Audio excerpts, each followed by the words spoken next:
Morning, Craig. How are you this morning? I'm good. I'm sort of at sea. We're on a ferry headed over to Nantucket for a few days. Uh, we paused our broadcast, but we're coming to you live from somewhere out in the Atlantic Ocean.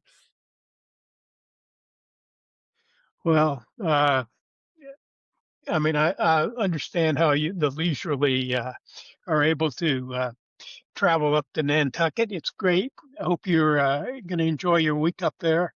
But boy, you're missing a lot here. uh, what a last couple of days. Once again, the president is just bonkers. But I guess we have a ceasefire. Uh, there are sort of two interpretations of it. One is the Iranian and one is ours. But one thing that seems to be clear is that it isn't the unconditional surrender that the president promised a couple of weeks ago. But in the interim, he's really gone mad. Even Marjorie Taylor Greene, who is not one of my favorite people, said that he basically should be committed, that they should start 25th Amendment proceedings because he's gone insane.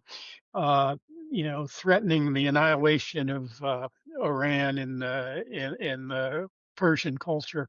And then last night, I guess, on a Chinese directed Pakistani proposal of 10 points, uh, went agreed to a ceasefire. Uh, but the ceasefire leaves us in much worse position than we were when we started, when we chose to start this war. I mean, for all the damage we've inflicted in Iran, they're coming out of it with sanctions relief, uh, basically control the Strait of Hormuz, uh, and uh, and the damage here of gas prices about a dollar and a quarter higher than when we started. So one could reasonably ask, what was the value of all the pillage? You know, I think that's the right question. I should add that when we decided to wait a day, we put a little survey out, and 88% of our participating readers actually believe that there would be no deal, but probably no major assault. 4% thought a major assault would occur, and a few people thought there might actually be a deal. But this is no deal. I thought Terry Moran in a piece today summed it up well, which is a ceasefire is not a victory. We haven't really won anything. As a matter of fact, this enriched uranium is still in place, still there in the country. It can still be developed. Right. We don't really have any closer chance of getting access to that. And I think very importantly, if you believe what we're reading, the fact that the Iranians now say that ships will move through the Strait of Hormuz in coordination with the Iran military is new. This is an international body of water.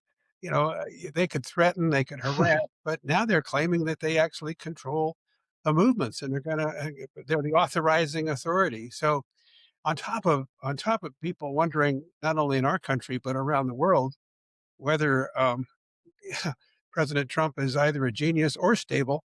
Uh, we seem to have accomplished very little, and it's really hard for me to believe that 2 weeks will go by without shots being fired. I just can't believe this really is going to hold or amount to very much. Well, there's also already the question about whether this applies in Lebanon. Uh, and I think that war is going to go on. I mean, anybody who understands what's going on over there understands that Hezbollah, an Iranian proxy, is still or still operates in southern Lebanon, and it's right on the Israeli border. They're not going to back off. I mean, it is really, when you think about it, I think the other thing, as far as I can tell, there was no mention of Iran's proxies in this agreement. When you think about it, from whenever it was 2 weeks ago that President Trump promised that we wouldn't leave until without unconditional surrender. The 10 points in this ceasefire seem to be the Iranian 10 points. So maybe it is unconditional surrender, but on the other side, it just, I mean, you think about it and it just, uh, you know, the Russians, we've uh, uh, taken sanctions off the Russians. Uh, so they're going to get a windfall that's going to help in the war against Ukraine at the very time that the Russians are helping the Iranians. And the Ukrainians were trying to help us. I mean, uh, the damage to our national security, to our reputation, to our alliances in Europe. I mean, this president is a clear and present danger to our national security.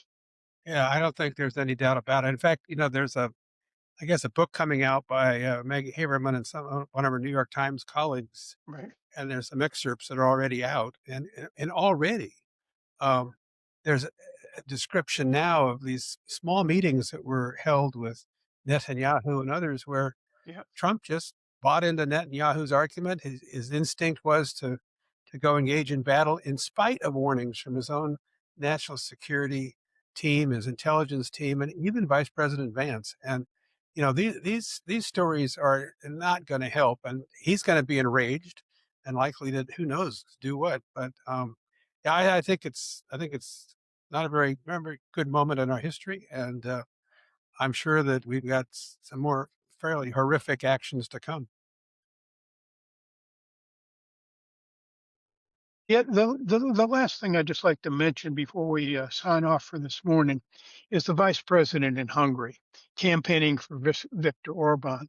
The Republicans probably would like the president to campaign for them in for the midterm elections, but he's too busy sending the vice president in to Hungary to campaign for an autocrat who is doing everything he can to help the Russians. He's really stories out this morning that Hungarian foreign minister and the Russian foreign minister are were in a conspiracy to undermine United States interests. And the president gets on the phone and endorses Viktor Orban. I hope the polls are right and Orban gets defeated, but then we might get a foreshadowing of Orban trying to really accomplish what Trump couldn't accomplish in 2020 and stay in office. But it's just incredible that Trump basically undermines our allies and supports our enemies. Uh, you can't believe that story. It's just unbelievable. Yeah, you kind of wonder about the timing and whether they wanted J.D. Vance, who wasn't enthusiastic about this operation, about far away as he could get from it. But we'll see. Hey, listen, we're going to be together again tomorrow, and our friend Dave Yeah, Wheeler is back from his yeah. travel, and I'll be on land. So I look forward to seeing you then. All right. Take care.